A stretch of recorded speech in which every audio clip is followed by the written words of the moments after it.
Natagpo ang patay ang isang lalaki sa gitna ng kalsada sa Santo Domingo, Ilocos Sur.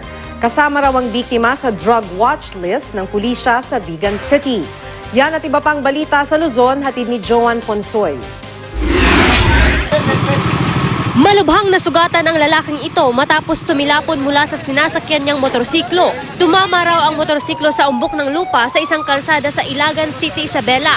Ginagamot na ngayon ng biktima na hindi pa natutukoy ang pagkakilanlan.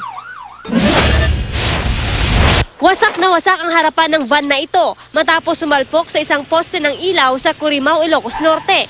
3 nasugatan, kasama na ang driver na si Arsenio Quilaza.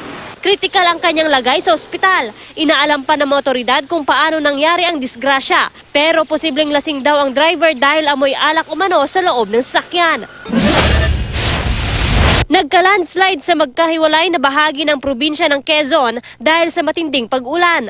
Ang National Highway sa bayan ng Mauban hindi ngayon madaanan dahil sa nakahambalang na lupa.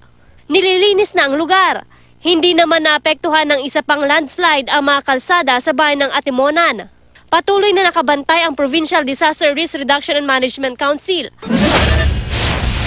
Wala nang buhay ang lalaking ito nang matagpuan sa gitna ng kalsada sa Barangay Santa Cruz sa Santo Domingo, Ilocos Sur.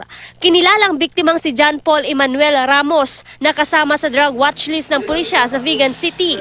Nakuha sa lugar ang basyo ng bala ng kalibre 45 baril. Inaalam pa ang motibo sa pamamaril pero ayon sa pulisya, posibleng may kinalaman ito sa illegal na droga. Yan ang mga balita sa Luzon. Joan Ponsoy reporting.